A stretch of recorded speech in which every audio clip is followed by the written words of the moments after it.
Back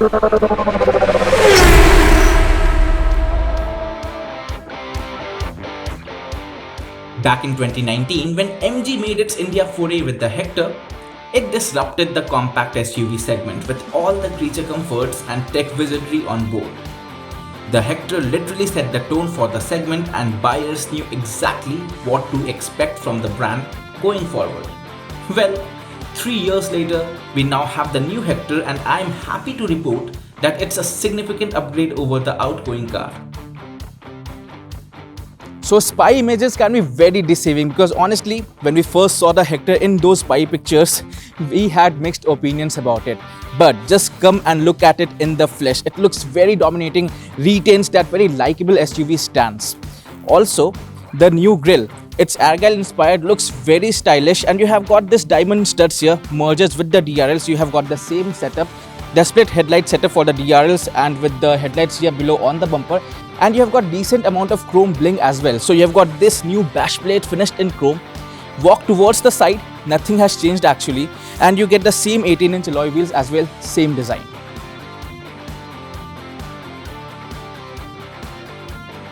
The Hector builds upon its butch SUV looks, courtesy the massive grille. Yes, even MG has gotten into the big grille game, and it's done rather nicely. Let's have a look at the rear now.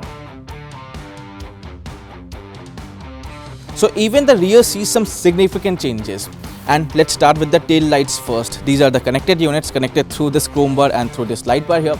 And the Hector lettering, it's the expanded one. We also have got this ADAS badge here that replaces the Internet Inside badge, and that tells you that it has got that ADAS features. So level 2 autonomous ADAS features available on the Hector now. Now, the overall design looks very recognizable, nothing much has changed, but you have got this new bumper to incorporate this new skid plate, again finished in chrome, and here you have got this fake exhaust tips, again we have seen it on the Hector before. Overall, the SUV stance is still maintained, and that's something we like about the Hector. So that's the design story for you. Let's get on the inside now, as the cabin sees even more substantial changes. So the sense of freshness, that's maintained even inside the cabin. The layout is all new. You have got this new dashboard, new aircon vent design, and it's finished in all black. Though the upholstery, it's finished in beige, so dual tone combination here, black and beige. And the magnum opus obviously remains this portrait touchscreen. It's the biggest in the segment, a 14-inch unit. You have also got a new digital instrument cluster, and the central console has changed. So you have got this new retractable shelf for this. And the best part that I like about the cabin is that the ventilation seat function, the switch, has now moved to the central console. That's the right position to have it, instead at the side of the central console where it was positioned earlier. Now you have got features like wireless charging, a big panoramic sunroof, and this sunroof is now operated through the touchscreen, and you can set the closure of the sunroof. So basically what percentage you want to open it up to can be decided from here. You just need to select, let's say if you want to have it on a 30% setting, you can do it from here. Well, hold on, that's not it. There's much more to the screen when it comes to interface and apps. So what I quite like about the touchscreen is actually the interface, because as soon as you get inside the car, the Galaxy mode welcomes you. You can see where there is day and where there is night, and it's powered. The navigation system is now powered with Mappls and MapMy India that replaces the TomTom navigation that was there on the earlier car, and it's loaded with new apps. Also, you get the new Park Plus app here, so you can see all the content, all the features that we have inside the app here on the Hector's touchscreen as well. Yes, so FASTag recharge, advanced booking for car parking and valet, and even your car insurance update can happen from this very touchscreen through the Park Plus app. And there's a plethora of apps here for online music streaming, weather updates, and mail inbox among others. The Hello MG voice navigation command now communicates in 5 languages, including English, Hindi, Punjabi, Marathi, and Tamil, and it supports over 75 connected car features. The ambient mood lighting can also be operated using the voice command, and they can store personalized images in the system as screensavers. Then, users can also give the access of the car to their trusted acquaintances through the Bluetooth car key sharing feature on the MG app. Quite convenient for chauffeur-driven owners. But still, there are few things that could have been made a bit more convenient.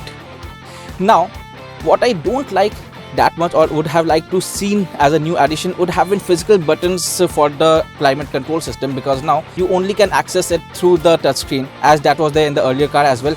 Though you have got this ionizer and air purifier, the PM 2.5 air purifier system as well. The wireless charging function can also be accessed from the touchscreen here, and the Android Auto feature, now you have that on the entire screen, and that's not limited to just the 7-inch unit. The interface is nice, the touch response is nice, and the screen is very crisp to look at and looks a bit premium. MG has given particular attention even on the safety side of things. Besides 6 airbags, anti-lock braking system, and electronic brake force distribution, as mentioned earlier, the new Hector is also equipped with the Level 2 Advanced Driver Assistance System or ADAS features, which has upped the ante in the segment. The ADAS features include lane keep assist, lane change warning, blind spot monitor, adaptive cruise control, forward collision warning, and autonomous braking, among others.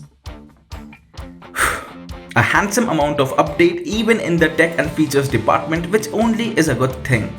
But it's quite a familiar story when we come to the engine options.